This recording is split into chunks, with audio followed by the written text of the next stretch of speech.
Почитувани колеги, почитувани представници на медиумите, оваа седница апсолутно не е по деловникот.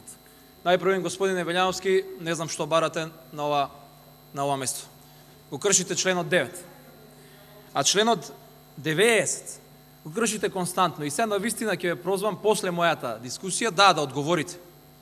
На кој начин дискусијата на колешката Владанка Авировиќ, кога збореше дека спорна е точката за интегрирано гранично управување на целата територија пред заради финансиските аргументи, така, како тоа има врска со темата?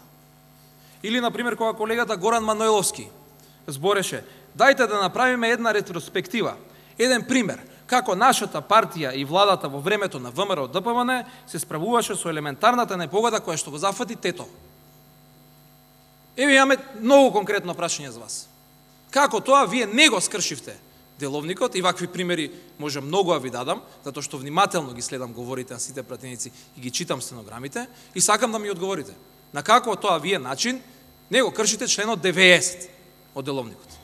Вие постојано го кршите деловникот и постојано го кршите Уставот.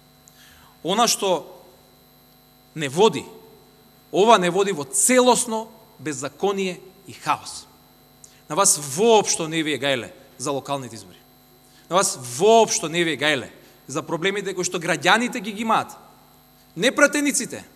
Граѓаните ги имаат заради нефункционалноста на локалната власт. Важно било правото на пратениците да зборат. Па тоа ли е најважното? Правото на пратениците да зборат е поважно од правото на наставниците да земат плата. Правото на пратеникот да збори 3 години е поважно од децата да имаат превоз. Поважно е од комуналните услуги. Поважно е од собирање на даноците. Правото да зборуваме ние.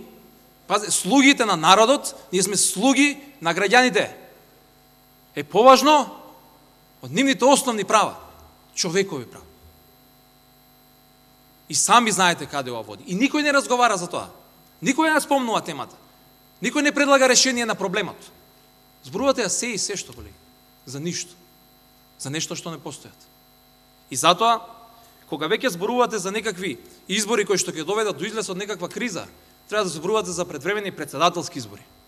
Затоа што Ѓорги Иванов го крши Уставот, даде аболиции, па повлекуваше аболиции, не води во целосна изолација. Цел свет доаѓа тука да ни помогне, Соединетите американски држави, Европска унија, земји членки и така натака, Ѓорги Иванов оди во Демир Хисар. Сите се загрижени за состојбата во Македонија, нашиот наводен председател има поважна работа. Ама државата, знаете како, била загрозена. Ама тој што вика дека државата е загрозена, од кога е конституирано, не е, од првата почетокот на конституционата седница, Никола Груевски е дојден 2 пати и седеше по 15 минути. Не е загрозена Македонија, загрозен е криминалот и корупцијата.